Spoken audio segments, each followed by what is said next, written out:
வெற்றி பயணம் நேயர்கள் அனைவரும் மீதும் எல்லாம் வல்ல இறைவனின் அமைதியும் சமாதானமும் உண்டாவதாக. தற்பொழுது ஏமன் மீது மிகப்பெரிய அளவில் தாக்குதலை தொடங்கியிருக்கிறது அமெரிக்காவும் யூகேவும். இந்த விஷயம் நாம் சொல்லி உங்களுக்கு தெரிய வேண்டியதில்லை, ஏற்கனவே உங்களுக்கு தெரிஞ்சிருக்கும். நம்ம ஏன் இடையில சில நாட்களில் வந்து அப்டேட் கொடுக்கல அப்படின்னு சொன்னாக்கா, அந்த யுத்தம் ஒரு வட்டத்துக்குள்ளேயே தொடங்கி சுருங்கி கொண்டே இருந்த அந்த ஒரு காரணத்தினால தான். அதாவது நம்ம வார் அப்டேட் அப்படிங்கிற பேரில் தினமும் இத்தனை பேர் இறந்தார்கள், இத்தனை தாக்குதல் நடந்தது, இத்தனை குண்டுகள் வீசப்பட்டது அப்படின்னு சொல்கிற அந்த ஒரு விஷயத்தில் நமக்கு வந்து உடன்பாடு இல்லை. ஏற்கனவே நம்ம இது சம்மந்தமாக சொல்லியிருக்கோம். ஒரு போர் நடக்குது அப்படின்னு சொன்னாக்கா அதோடைய தாக்கம் உள்ளே எப்படி இருக்குது, வெளியே எப்படி இருக்குது, உலக நாடுகள் எப்படி ரியாக்ட் பண்ணுது, இது அடுத்தடுத்த கட்டத்துக்கு நகருதா இல்லையா, இது சம்பந்தமான விஷயங்கள் தான் நம்ம அப்டேட்டாக கொடுத்துக்கிட்டு இருந்தோம். அதனால தான் இந்த போர் வந்து ஒரு குறிப்பிட்ட நாட்கள் ஒரு வட்டத்துக்குள்ளேயே சுற்றி கொண்டு இருந்ததுனால மட்டும்தான் நம்ம வந்து இந்த வார் அப்டேட்டை வந்து நம்ம ஸ்டாப் பண்ண வேண்டிய ஒரு சூழ்நிலை உருவாச்சு. தற்பொழுது இந்த யுத்தம் என்னவா மாறி இருக்கு அப்படின்னு சொன்னாக்கா, ஏமனில் தீவிரமான யுத்தத்தை அமெரிக்கா செய்யும் அளவிற்கு நிலைமை மாறி இருக்கிறது. நம்ம ஏற்கனவே சொல்லியிருந்தோம், ஏமனுடைய ஹவுத்தி குழுக்கள் செங்கடலை முழுமையாக தங்களுடைய கட்டுப்பாட்டுக்குள்ள கொண்டு வந்து விட்டதுனால இஸ்ரேலுக்குள்ள ஒரு பருக்கை கூட செல்ல முடியாத ஒரு சூழ்நிலை வந்து அங்கே உருவாயிருச்சு. இஸ்ரேலுடைய ஒட்டுமொத்த பொருளாதாரமும் முடங்கி போய் கிடக்கிறது. காசா யுத்தத்தை இஸ்ரேல் தொடங்கிய சில நாட்களில் ஹவுத்திகளுடைய இந்த அறிவிப்பு பொருளாதாரத்தை சீர்குலைக்கும் அளவிற்கு இஸ்ரேலுக்கு பெரிய அளவில் தலைவலி பிரச்சனையாக மாறி கடைசியில் ஆயுத பற்றாக்குறையை ஏற்படுத்தி பொருளாதார இழப்பையும் ஏற்படுத்தி உணவுப் பொருட்களின் விலைகள் அதிகரிக்கக்கூடிய நிலைக்கு போயிடுச்சு அப்படிங்கிற அந்த ஒரு விஷயம். அதனால அதாவது உலகத்துடைய அந்த கப்பல் போக்குவரத்தில் கிட்டத்தட்ட 15% கப்பல் போக்குவரத்தை ஹவுதிகள் வந்து தங்களுடைய கட்டுப்பாட்டில் கொண்டு வந்தார்கள் அப்படிங்கிற அந்த ஒரு நிலைமை இருக்கு பாருங்க. இதுதான் இந்த போர் செய்வதற்கான சூழ்நிலையை நோக்கி அமெரிக்காவை தள்ளியிருக்கிறது. அமெரிக்கா வந்து வெள்ளிக்கிழமை ஏமன் மீது இரவு 1:30 மணிக்கு தாக்குதலை தொடங்கியது. அந்த தாக்குதல்ல இங்கிலாந்தும் சேர்ந்தே பங்கெடுத்தது. இந்த தாக்குதல்ல மொத்தம் 10 நாடுகள் கூட்டணி வகிக்கிறது. அந்த கூட்டணி நாடுகள் அப்படின்னு நம்ம பார்த்தோம்னா America, England, Australia, Bahrain, Canada, Denmark, Germany, New Zealand, தென்கொரியா, நெதர்லாந்து, இங்கே எல்லாமே இந்த தாக்குதலில் வந்து கூட்டணி வகிக்கிறாங்க. ஆனால் நேரடி தாக்குதலை தற்போது வரைக்கும் யார் பண்ணிக்கிட்டு இருக்கிறாங்க அப்படின்னு சொன்னாக்கா அமெரிக்காவும் இங்கிலாந்தும் தான். அமெரிக்கா சொல்லக்கூடிய ஒரு விஷயம் என்ன அப்படின்னு சொன்னாக்கா, ஹவுதிகளை வந்து நாங்கள் வந்து அதே இடத்துல முடக்குவோம் அப்படின்னு சொல்லியிருக்கிறாங்க. அதாவது இந்த தாலிபானை வந்து 2000 வந்து முடக்கினாங்க பாருங்க, முல்லா உமர் தலைமையில் அந்த தாலிபான் செயல்படும் பொழுது, அதே மாதிரி நாங்கள் தற்பொழுது ஹவுதியையும் முடக்குவோம் அப்படின்னு சொல்லியிருக்கிறாங்க. எந்த காரணம் கொண்டும் அந்த கப்பல் போக்குவரத்தில் தலையீடு இல்லாதபடி நாங்கள் ஹவுதிகளை ஆக்கிவிடுவோம் அப்படின்னு ஜோ பைடன் மிக தெளிவாக அறிவித்திருக்கிறார். இதன் காரணமாக அந்த ஏமன் வளைகுடாவில் மட்டுமல்ல மத்திய கிழக்கு முழுக்க மிகப்பெரிய அளவில் ஒரு பரபரப்பும் பதற்றமும் நிலவி கொண்டிருக்கிறது. தற்போது வந்து கிட்டத்தட்ட ஒரு 30 இடங்களை வந்து இலக்கு வைத்திருப்பதாக தகவல்கள் வருகிறது. 73 ஏவுகணைகள் வந்து வீசப்பட்டது. ஏவுகணை வீசும் கப்பல் மூலியமாக, நீர்மூழ்கி கப்பல் மூலியமாக, போர் விமானங்கள் மூலியமாக இந்த தாக்குதல்கள் தற்பொழுது நடத்தப்பட்டு வருகிறது. இந்த தாக்குதல் நடத்தப்பட்டு வரக்கூடிய இந்த சூழ்நிலையில் ஏமனுடைய உள்நிலைமை என்னவா இருக்குது அப்படின்னு சொன்னாக்க, இந்த தாக்குதல் எங்கே நடக்குது அப்படின்னு சொன்னாக்கா முக்கியமான சில இடங்கள், அதாவது தலைநகரங்கள், தொழில் நகரங்கள், இன்னும் ஹவுத்திகள் எந்தெந்த இடங்கள்ல எல்லாம் வந்து ஆதிக்கம் செலுத்தக்கூடியவர்களாக இருக்கிறார்களோ அந்த இடங்களில் தான் இந்த தாக்குதல் வந்து பயங்கரமாக நடத்தப்பட்டு கொண்டிருக்கிறது அப்படிங்கிற அந்த ஒரு தகவல் வந்து தற்பொழுது நமக்கு கிடைத்து கொண்டிருக்கிறது. இந்த தாக்குதலில் நடந்துகிட்டு இருக்கிற இந்த சமயத்தில் ஹவுத்திகளுடைய நிலைப்பாடு என்னவா இருக்குது அப்படின்னு சொன்னாக்கா, அதனுடைய தலைவர் அன்சருல்லா அவர்கள் ஒரு விஷயத்தை மிக தெளிவாக சொல்லுகிறாங்க. இந்த தாக்குதலை எங்கள் மீது அமெரிக்காவும் இங்கிலாந்தும் செய்ததன் மூலியமாக எங்களுக்கு சட்டப்பூர்வ உரிமை வந்து அவர்களின் மேல் வந்து விட்டது. எனவே நாங்கள் நிச்சயமாக அவர்களின் கப்பல்களையும் தாக்குவோம். மேலும் வாஷிங்டனிலும் லண்டனிலும் எங்களுடைய தாக்குதல் மிக நிச்சயமாக நடைபெறும் அப்படின்னு சொல்லியிருக்கிற அந்த ஒரு விஷயம். இது போக அன்சருல்லா சொல்லியிருக்கிற ஒரு விஷயம் என்ன அப்படின்னு சொன்னாக்க, பாலஸ்தீனத்திற்கான லெபனானிய ஆதரவு, அந்த ஏமன் அப்புறம் அந்த லெபனானுடைய அந்த ஆதரவு இருக்குது பாருங்கள், இது வந்து அந்த பாலஸ்தீன மக்களுக்கும் அந்த இஸ்ரேல் பற்றின பயம் இருந்த மற்ற மக்களுக்கும் அதனுடைய பயத்தையே போக்கிடுச்சு அப்படிங்கிறாரு அன்சருல்லா. காரணம் என்னன்னா, நம்ம அந்த ஏற்கனவே இருப்போம், இஸ்ரேல் அப்படிங்கிற அந்த ஒரு மாய பிம்பம், அந்த கட்டமைப்பை வந்து இவர்கள் தகர்த்திருந்தார்கள். இஸ்ரேலை ஒன்றுமே செய்ய முடியாது அப்படின்னு சொல்லிக்கிட்டு இருந்த அந்த ஒரு நேரத்தில் இஸ்ரேலை முழுமையாக பொருளாதார ரீதியாக முடக்கக்கூடிய ஒரு விஷயத்தை வந்து இவங்க செஞ்சு காமிச்சிருந்த அந்த ஒரு விஷயம் இருக்குது பாருங்க. இதனால தான் அமெரிக்கா உச்சக்கட்ட உச்சக்கட்ட கோபத்துக்கே போயிடுச்சு. ஏன்னா இஸ்ரேலை வந்து யாரும் ஒன்றும் செய்ய முடியாதுங்கிற அந்த ஒரு விஷயத்தை அவர்கள் மிகச்சரியாக கட்டமைத்து கொண்டிருந்த சூழ்நிலையில் ஒரு சாதாரண போராளி குழுக்கள் வந்து இந்த பிம்பத்தை தகர்த்த அந்த ஒரு சூழல் தற்பொழுது மத்திய கிழக்கில் என்ன ஆனாலும் பரவாயில்ல, நம்ம வந்து ஹவுத்திகளை விடக்கூடாது அப்படிங்கிற சூழலை நோக்கி அமெரிக்காவை தள்ளிவிட்டு இருக்கிறது. இது மிக நிச்சயமாக பிராந்திய யுத்தமாக மாறுமா அப்படின்னு சொன்னாக்க மாறுவதற்கான வாய்ப்பை தற்பொழுது பிரகாசமாக திறந்து விட்டிருக்கிறது இந்த யுத்தம். அப்படிதான் நம்ம சொல்ல வேண்டியிருக்கிறது. ஏன்னா அன்சருல்லா கூட என்ன சொல்லியிருக்காரு அப்படின்னு சொன்னாக்க, மத்திய கிழக்கில் இருக்கக்கூடிய நாடுகள் வருங்காலத்தில் ஏற்படக்கூடிய பெரிய மாற்றத்திற்காக தயாராக இருந்து கொள்ளுங்கள் அப்படிங்கிற அந்த ஒரு எச்சரிக்கையை வந்து விடுத்திருக்கிறார். அவர் மட்டுமல்ல, அந்த யமனுடைய ஹவுத்தி குழுவில் இருக்கக்கூடிய அந்த பொலிட் பீரோவுடைய தலைவர் முகமது அல் புகைதி அவரும் ஒரு செய்தியை வெளியிட்டிருக்கார். அவர் என்ன சொல்றாரு அப்படின்னு சொன்னாக்க, நாங்கள் சட்டப்பூர்வமான இலக்காக கடற்படையை மாற்றிக்கொண்டோம் அப்படின்னு சொன்னது மட்டுமல்லாம இது சத்தியத்திற்கும் அசத்தியத்திற்குமான யுத்தமாக இருக்கிறது அப்படிங்கிற அந்த ஒரு விஷயத்தையும் சொல்லியிருக்கார்.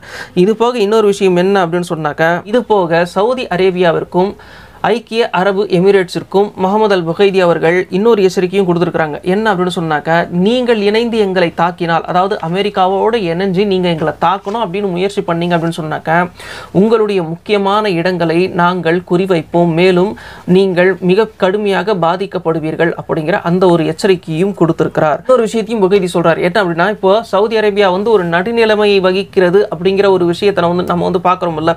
ஏன்னா ஹவுதியுடைய தாக்குதலில் வந்து ஜாயின் பண்ணுங்க அப்படின்னு வந்து அமெரிக்கா சொல்லும் பொழுது கூட அந்த விஷயத்தை வந்து சவுதி அரேபியா வந்து நிராகரிச்சிட்டாங்க.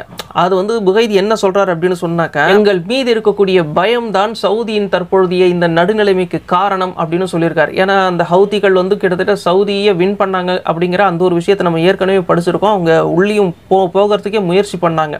ஹவுதிகளுடைய அந்த பலம் தெரிஞ்சதுக்கு பிறகுதான் சவுதி அரேபியா ஏமன் மீதான அந்த தாக்குதலையே நிறுத்தின அந்த ஒரு விஷயத்தை நம்ம ஏற்கனவே கேள்விப்பட்டிருக்கிறோம். அப்போ இப்படிப்பட்ட ஒரு சூழ்நிலையில் தற்பொழுது பயங்கரமான இந்த தாக்குதலை அமெரிக்கா தொடங்கி இருக்கக்கூடிய இந்த சூழ்நிலையில் மத்திய கிழக்கில் ஏற்பட்டிருக்கக்கூடிய அந்த ஒரு பதற்றம் பிராந்திய யுத்தத்தை தோற்றுவிக்குமோ அப்படிங்கிற அந்த ஒரு சூழலை பெரிய அளவில் எதிர்பார்ப்புக்கு இடையில் வைத்திருக்கிறது அப்படின்னு தான் சொல்லணும். சவுதி அரேபியாவுடைய வெளியுறவு அமைச்சர் கூட என்ன சொல்லியிருக்காரு அப்படின்னு சொன்னாக்க, அமெரிக்காவுடைய இந்த நடவடிக்கை எங்களை மிக நிச்சயமாக ஆழ்ந்து சிந்திக்கக்கூடிய ஒரு விஷயத்தை நோக்கி தள்ளிவிட்டது, மேலும் எங்களுக்கு மிகப்பெரிய அழுத்தத்தை உண்டாக்கிவிட்டது அப்படிங்கிற அந்த ஒரு அறிவிப்பையும் அவர் வந்து செய்திருக்கிறார். அப்போ இதையெல்லாம் பார்க்கும் பொழுது மத்திய கிழக்கில் சில மாற்றங்கள் வருவதற்கான வாய்ப்புகள் இருக்கலாம் அப்படின்னும் சொல்லப்படுகிறது. ஆனால் எது எப்படி நடக்கும் அப்படிங்கிற அந்த ஒரு விஷயம் நமக்கு தெரியாது.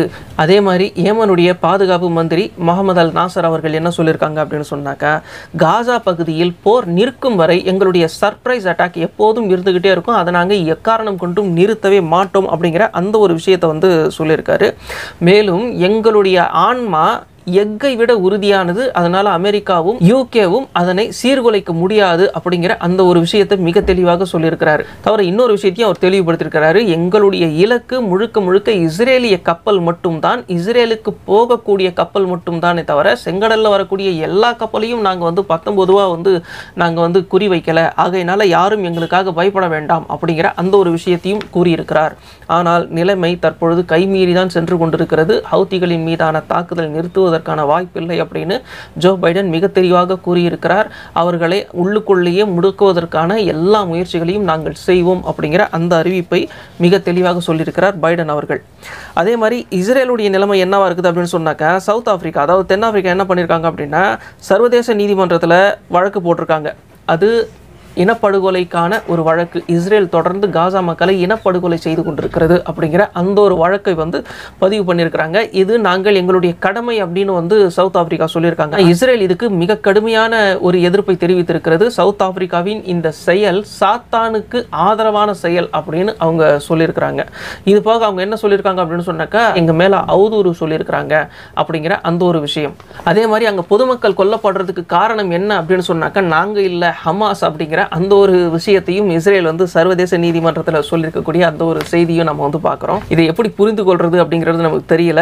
எதுவாக இருந்தாலும் இஸ்ரேலுக்கு பலதரப்பட்ட அழுத்தங்களும் அதே சமயம் போர் பல இடங்களில் பரவக்கூடிய சூழ்நிலையும் உருவாகி இருக்கிறது. உண்மையில் போர் பரவுதா அப்படின்னு சொன்னாக்க, ஈராக்கில் இருக்கக்கூடிய அந்த ஆயுத குழுக்கள் அமெரிக்காவுடைய அந்த இராணுவ நிலைகளை மட்டுமே தாக்கி கொண்டிருந்தார்கள் அப்படின்னு வந்து அந்த செய்தி வந்து கொண்டே இருந்தது. நம்மளும் அதை பதிவு பண்ணிக்கிட்டே இருந்தோம் பார்த்தீங்களா.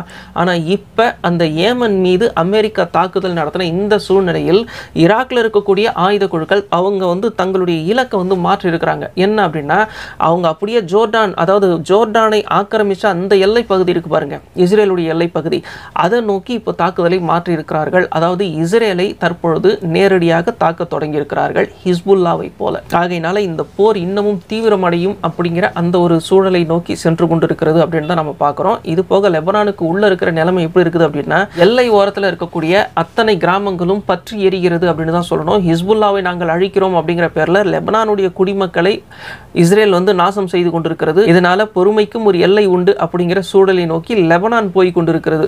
லெபனான் உண்மையில் தாக்குதல் தொடங்காததுக்கு காரணம் என்னவா இருக்கு அப்படின்னு சொன்னாக்கா, அமெரிக்காவும் இங்கிலாந்தும் தொடர்ந்து லெபனானுக்கு வந்து ஒரு ஆறுதல் கொடுத்துக்கிட்டு இருக்காங்க, கொஞ்சம் நிதானப்படுத்திக்கிட்டே இருக்கிறாங்க. இல்லை நீங்கள் கொஞ்சம் அவசரப்படாதீங்க, அவங்களுடைய இலக்கு நீங்கள் இல்லை ஹிஸ்புல்லா அப்படின்னு. ஆனால் ஹிஸ்புல்லாவின் பேரை சொல்லி அமெரிக்கா அந்த இஸ்ரேல் செய்யக்கூடிய தாக்குதல் வந்து முழுக்க முழுக்க லெபனானிய குடிமக்கள் மீது தான் இருந்துகிட்டு இருக்குது. அந்த குடியிருப்புகள் மேலேயே தாக்கி கொண்டிருக்கக்கூடிய அந்த ஒரு காட்சிகள்லாம் வெளிவந்து கொண்டிருக்கிறது. அதை நம்மளே பார்த்து கொண்டிருக்கிறோம். ஆகையினால லெபனான் எவ்வளவு காலத்துக்கு பொறுமையாக இருக்கும் அப்படிங்கிறது நமக்கு வந்து தெரியாது. ஏமன் மீது தாக்குதல் நடந்து கொண்டிருக்கிற இந்த சூழ்நிலையில் ஈராக் மீது தாக்குதல் நடத்தப்படுமா அப்படிங்கிற ஒரு கேள்வியும் தற்பொழுது வருகிறது. ஈராக் மீதும் தாக்குதல் நடக்குது அப்படின்னு சொன்னாக்க இன்னும் அதிகமான பதட்டம் மத்திய கிழக்கில் ஏற்படுவதற்கான வாய்ப்புகளும் இருக்கிறது அப்படிங்கிற அந்த ஒரு விஷயத்தையும் தற்பொழுது நாம் பார்க்கிறோம். இன்னொரு மிக முக்கியமான ஒரு விஷயம் என்ன அப்படின்னு சொன்னாக்கா, இஸ்ரேல் சம்பந்தப்பட்ட எந்த பொருட்களும் தற்பொழுது பெரிய அளவில் விற்பனை இல்லாமல் மத்திய கிழக்கு மற்றும் ஆசிய நாடுகளில் முழுமையாக முடங்கக்கூடிய அந்த ஒரு சூழலை நோக்கி போய்கொண்டே இருக்கிறது. அது சாக்லேட்டாக இருந்தாலும் சரி, சுவிங்கமாக இருந்தாலும் சரி, மேக்கப் செட்டாக இருந்தாலும் சரி, அது எலக்ட்ரானிக் டிவைஸாக இருந்தாலும் சரி, எல்லா விஷயங்கள்லையும் தற்பொழுது பொதுமக்கள் ஆர்வம் குறைந்திருக்கிறார்கள் அப்படிங்கிற ஒரு செய்தி வந்து வந்த வண்ணம் இருக்கக்கூடிய அந்த ஒரு நிகழ்வு. குறிப்பாக சொல்லணும் அப்படின்னு சொன்னாக்கா, அந்த உணவுப் பொருட்கள், அது வந்து KFC, அந்த பீஸா, பர்கர், இது மாதிரியான ஐட்டங்கள் முழுக்க முழுக்க பொதுமக்களால் புறக்கணிக்கக்கூடிய ஒரு சூழ்நிலை உருவாக்கி இருக்கிறது. இதில் ரொம்பவும் தற்பொழுது பாதிக்கப்பட்டிருப்பதாக யாரா இருக்காங்க அப்படின்னு சொன்னாக்கா, மெக்டொனால்ட் மிக கடுமையான பாதிப்புக்கு உள்ளாயிருக்கிறது. எந்த அளவுக்கு அவங்க வந்து பாதிப்புக்கு உள்ளாயிருக்கிறாங்க அப்படின்னு சொன்னாக்கா, அக்டோபர் 7ஆம் தேதி அந்த போர் தொடங்கிய உடனேயே பொதுமக்கள் வந்து எங்களுடைய உணவகத்தை புறக்கணிக்க தொடங்கிவிட்டார்கள் அப்படிங்கிற செய்தியை மெக்டொனால்டுடைய CEO வெளிப்படையாக சொல்லியிருக்கிறார். அவர் என்ன சொல்றார் அப்படின்னு சொன்னாக்க, இதுவரைக்கும் எங்களுடைய நிறுவன வரலாற்றில் இந்த அளவுக்கு நாங்கள் நஷ்டமடைஞ்சதே இல்லை அப்படிங்கிறாரு. போன வருஷமே எங்களுக்கு அந்த 3 மாசமும் மிக கடுமையான நஷ்டமாக இருந்தது. இந்த வருஷம் ஆரம்பத்திலிருந்து மிக கடுமையான நஷ்டத்தை நாங்கள் சந்தித்துக் கொண்டிருக்கிறோம் அப்படிங்கிற அந்த ஒரு விஷயத்தை சொல்றாரு. பல பில்லியன்கள் அவர் அந்த நிறுவனம் வந்து தற்பொழுது நஷ்டத்தை சந்தித்துக் கொண்டிருக்கிறது. இது இப்படியே போச்சுன்னு சொன்னாக்கா இந்த நிறுவனத்தை இழுத்து மூடக்கூடிய ஒரு சூழ்நிலை கூட வரலாம் அப்படிங்கிற அந்த ஒரு நிலையையும் அவர் வெளிப்படையாக சொல்லியிருக்கிறார். இன்னொரு விஷயம் என்ன அப்படின்னு சொன்னாக்கா, மலேசியாவில் வந்துட்டு அந்த மெக்டொனால்டோடைய அந்த கான்ட்ராக்டர் இருக்கார் பாருங்க, அவர் வந்து அந்த மலேசியா அரசாங்கத்துக்கிட்டேயே நஷ்டஈடு கேட்டு வழக்கு போட்டிருக்காரு. எங்களுக்கு வந்து $1 பில்லியன் வந்து நஷ்டஈடு கொடுத்தே ஆகணும் அப்படின்னு. என்ன காரணம் அப்படின்னு சொன்னாக்கா, மலேசியாலையும் அந்த மெக்டொனால்டு உணவகத்தில் போய் யாரும் சாப்பிட்றதுக்கு ஆசைப்படலை.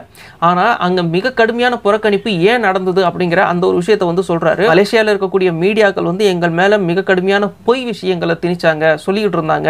என்ன அப்படின்னு சொன்னாக்கா, இஸ்ரேலுடைய படை வீரர்கள் 1,00,000 பேருக்கு நாங்கள் இலவசமாகவே சாப்பாடு கொடுத்தோம் அப்படிங்கிற விஷயத்தை தொடர்ந்து சொல்லிக்கிட்டே இருந்தாங்க. இதனாலேயே மக்கள் எங்க மேல வெறுப்படைஞ்சு முழுமையா எங்களை விட்டு அவங்க போயிட்டாங்க. இப்போ யாருமே வர்றதில்லை, முழுமையான முறையில் நாங்கள் நஷ்டத்தை அடைஞ்சிருக்கோம் அப்படிங்கிற அந்த ஒரு தகவலை வந்து அவர் வெளியிட்டிருக்காரு. இப்படிப்பட்ட சூழ்நிலையில் தற்பொழுது இஸ்ரேலிய பொருட்கள் முழுமையான முறையில் புறக்கணிக்கப்பட்டும் வருகிறது.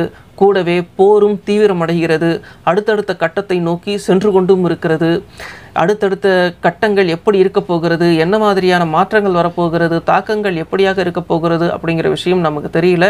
என்ன அப்டேட் கிடைக்குதோ இறைவன் நாடினால் நாம் அதை பதிவு பண்ணி கொண்டிருக்கிறோம். அடுத்த பதிவில் சந்திப்போம். நன்றி நேயர்களே.